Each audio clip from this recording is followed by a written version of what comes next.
अच्छा फल नहीं मिलता। अब आते हैं मंगल की बात करते हैं, कम से कम मंगल की बात तो चर्चा हम लोग कर ही लें। शेष ग्रहों के बारे में हम लोग कल की कक्षा में हम लोग जानने समझने का प्रयास करेंगे। तो मंगल देव, यहाँ पर जब मंगल देव की दृष्टि अगर होगी तो मंगल देव कहाँ कहाँ होंगे, तो मंगल देव तीसरे भाव में होंगे तो इनकी चौथी दृष्टि पड़ेगी। मंगल देव 12वें भाव में होंगे तो 7वीं दृष्टि पड़ेगी। मंगल देव अगर 11वें भाव में होंगे तो इनकी 8वीं दृष्टि होगी। अलग अलग भावों से दृष्टि होने पर अलग अलग फल देते हैं ये। 12वें भाव में अगर मंगल देव हो, चाहे 11वें भाव में हो, तीसरे भाव में हो, भाव बदल गया, यह भाव इच्छा का हो गया, यह भाव सुख का हो गया, यह भाव उत्साह का हो गया, तो जो व्यक्ति जिस माहौल में रहेगा स्वभाव तो उस प्रकार का कुछ हो जाना अवश्य है या नहीं है। गुरुदेव है। अगर यही तीसरे भाव से अगर चौथी दृष्टि देखते हैं तो क्या करेंगे, तो यह व्यक्ति को बुद्धिमान बना देते हैं, काफी बुद्धिमान बनाते हैं। अगर इनकी मंगल देव की राशि ही यहाँ पर हो या मंगल देव की मित्र की राशि हो, है यहाँ पर मंगल की नीच राशि नहीं होनी चाहिए, यानी मंगल का नीच राशि कौन सा है, 4 नंबर की राशि यहाँ पर ना हो, मंगल का शत्रु राशि नहीं हो। तो मंगल देव का शत्रु राशि कौन कौन होता है, बुध की राशि होती है 3 और 6। मंगल तो शत्रु केवल बुध को ही मानता है ना, और मंगल की नीच राशि कर्क हो जाती है। कर्क ही नीच राशि होता है, दूसरा होता है कर्क होता है। कर्क होता है। तो अब यहाँ पर देखिए मंगल यहाँ संचार भाव में बैठा, यानी कि अग्नि तत्व का ग्रह संचार भाव में बैठा, तार्किक ग्रह है ये। बड़ा तेजी से इच्छा, यह सभी कोई भी काम यह करना चाहता है तो बड़ा जल्दी जल्दी करके समाप्त करना चाहता है। काम शुरू कर देगा तो जब तक समाप्त नहीं करेगा तब तक बैठेगा नहीं, यानी कि तेजी इसमें है।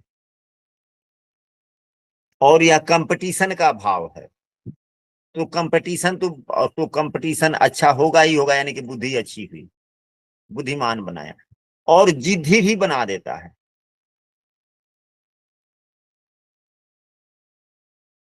लेकिन यह उग्र भाव में बैठे हुए हैं, तो एक तो मंगल स्वयं उग्र, तीसरा भाव भी पराक्रम उत्साह उमंग का है, यह भी भाव उग्र, तो उग्रता हो जाना स्वाभाविक है, तो यह लड़ाई झगड़ा भी थोड़ा करवा ही देते हैं।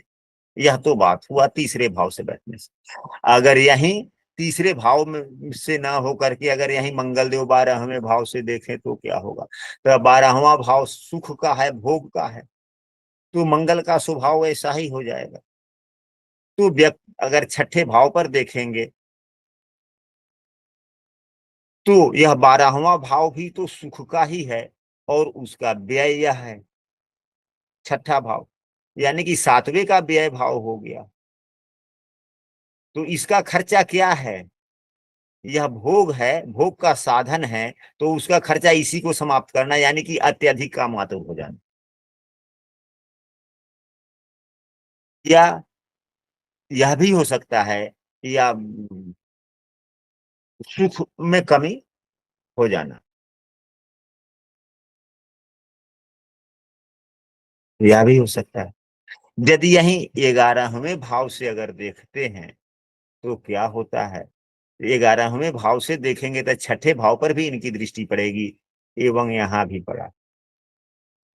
अगर 12वें भाव से देख रहे हैं तो यहाँ भी दृष्टि छठे भाव पर भी पड़ रही है, एवं यहाँ भी पड़ रहा।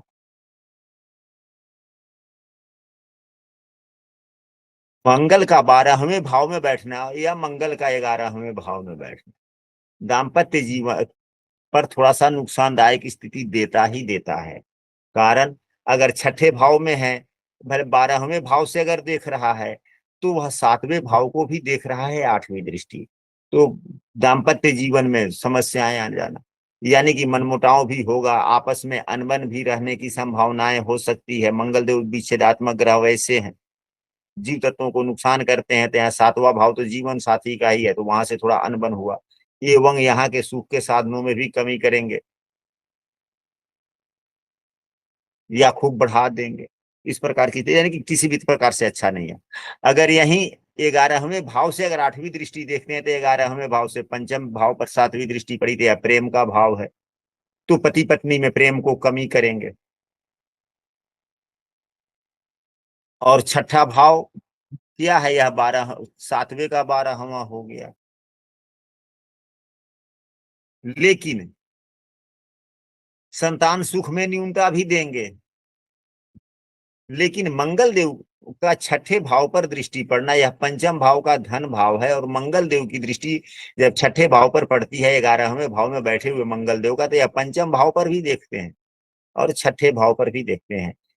पंचम का यह धन भाव है, तो और यह उग्र ग्रह भी हुए, यानी कि जल्दी फल देने वाले हुए, तो आकस्मिक धन लाभ भी होने की संभावनाएं बन जाती है। परंतु जिसके 11वें भाव में मंगल देव होते हैं, ऐसे व्यक्तियों को अपने मित्र से खूब सोच समझकर बात करनी चाहिए, किसी दूसरे पर भरोसा खूब सोच समझकर करनी चाहिए।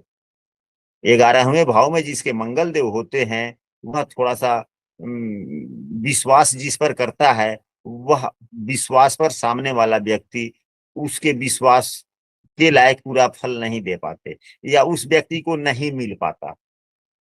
इसलिए सोच समझकर किसी पर विश्वास करना चाहिए। यदि 11वें भाव में मंगल देव हैं तो, क्योंकि विश्वास कहां से मिलता है, तो प्रेम से मिलता है।